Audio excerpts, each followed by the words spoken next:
You can practically just think about a pair of socks and 20 minutes later, a drone drops them on your front porch. Yeah, it really is almost that easy now. Right. I mean, we live in this reality where we have systematically engineered all the friction, like all the waiting, and frankly, all the physical effort out of the shopping equation. Oh, absolutely. You literally never have to leave your You couch. never even have to put on shoes.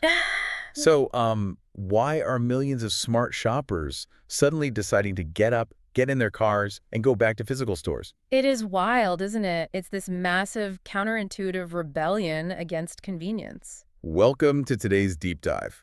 We are exploring a major cultural and economic shift happening right now in 2026. We're pulling apart the psychology and the mechanics behind why people are abandoning the digital giants in favor of local fashion boutiques. And the reasons behind it are really fascinating, honestly.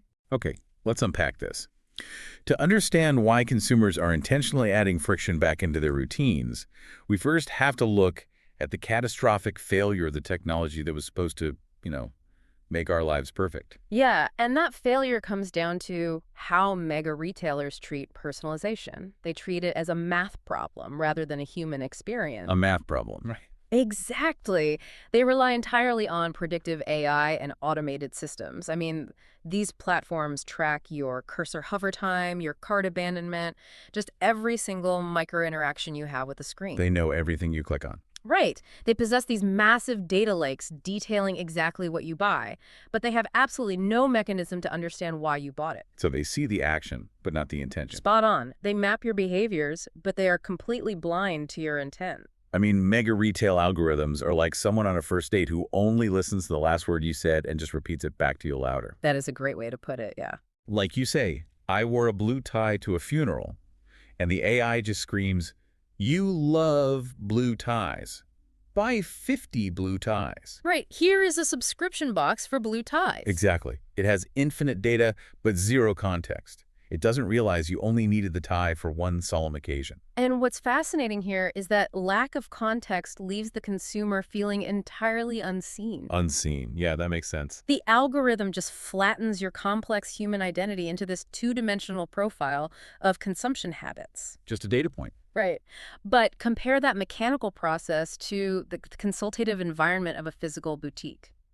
A human stylist doesn't just scan your purchase history. No, they actually look at you. Exactly. They observe your posture when you walk in. They ask questions about your lifestyle, like, are you transitioning to a new career? Or are you looking for something that travels well, that kind of thing? Yeah. They decode the nuances of your style goals that an algorithm simply cannot process. Because an algorithm doesn't know what it feels like to wear a scratchy sweater. Okay, I have to challenge that premise, though. Go for it. Because, the entire reason e-commerce took over in the first place is because people fundamentally do not want to talk to retail workers. Well, some people, sure. Like, if I am shopping for a jacket, the absolute last thing I want is a forced conversation with a stranger working on commission. I get that. The hovering salesperson. Right. I don't want the pressure of someone waiting outside a fitting room asking how it fits. Are people really opting back into that social anxiety? See, you are equating the modern boutique experience with the aggressive, sales-driven big box stores of the past. They aren't the same. Not at all. Yeah. The dynamic has fundamentally evolved. What is happening in these independent spaces is highly consultative. It's totally different. How so? Well, when modern consumers walk into a local boutique today, they're actively seeking out a human filter for the overwhelming, deafening noise of the internet. A human filter, I like that. They want an environment where they feel understood. The stylist learns the micro preferences an algorithm just ignores. Like what kind of preferences? Like the fact that maybe you have broad shoulders but prefer a slim cut, Huh. or that you absolutely despise the texture of synthetic wool. Oh, yeah, the AI would never know if I hate a specific texture. Exactly. And the human stylist provides honest feedback, sometimes even steering you away from a purchase if it doesn't actually serve your wardrobe. Wait, steering you away, like telling you not to buy something. Yes, because that dynamic creates a high-trust environment. They want you to look good, not just buy stuff. Wow. It really transitions the process from a hollow transaction to a functional relationship. Precisely. But let's look at the logistics of the clothes themselves. Finding your style through a consultant is great, but execution is another matter. Sure. Like if a stylist helps me figure out that I look incredible in a specific silhouette, my immediate conditioned instinct is to pull out my phone, Search that silhouette and find the absolute cheapest version of it online. Which brings us to the concept of the algorithmic homogenization of style. That sounds intense. What does that actually mean? Well, when you search for that cheapest version online, you are entering a marketplace explicitly designed to push identical items to millions of people globally. Right, because they just want to sell the most units possible. Exactly. The mega giants compete purely on scale and speed. And to win on price, they have to manufacture at a volume that necessitates a massive race to the bottom in quality. A race to the bottom, so the clothes just get worse and worse. Yes.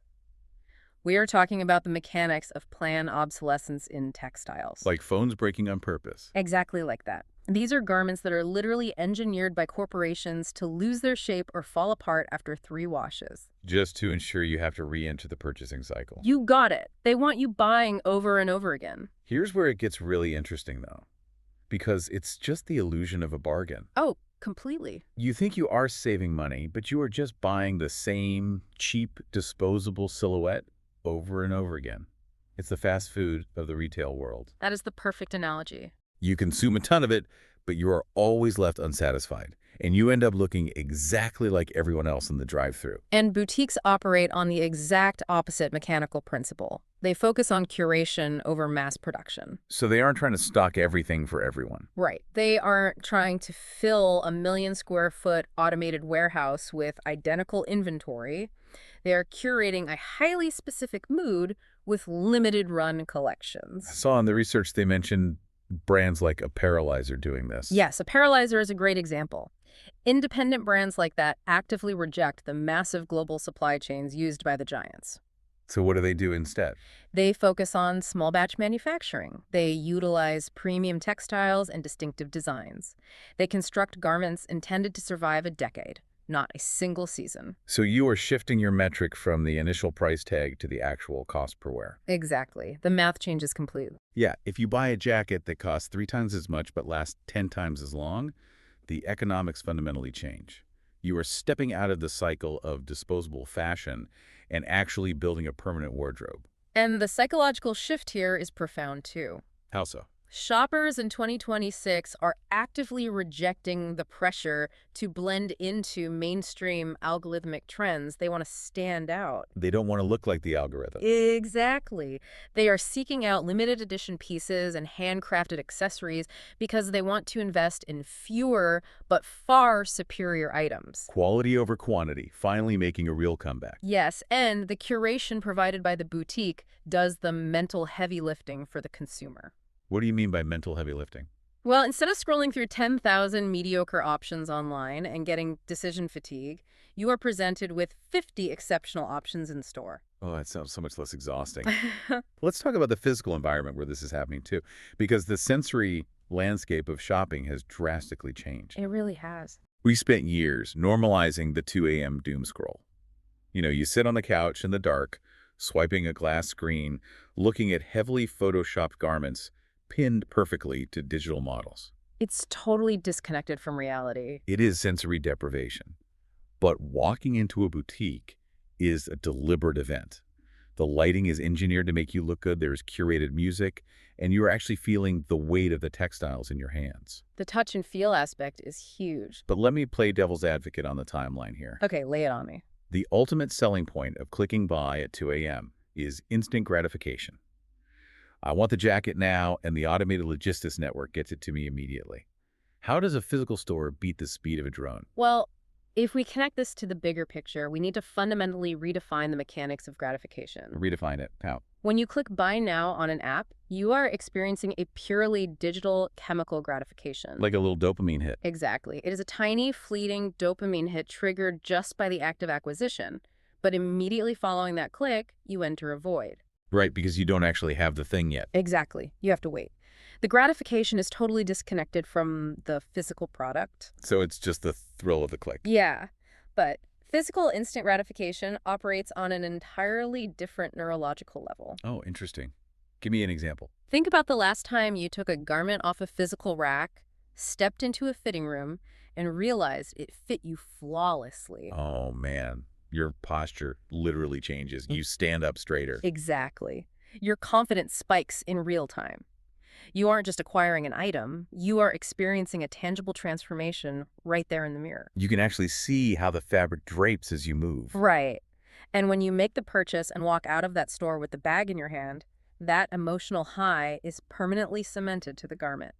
I never thought about it like that. The digital giants can optimize their shipping routes all they want, but an algorithm simply cannot ship that feeling. Wow. It's the difference between listening to a compressed audio file on your phone speakers while doing the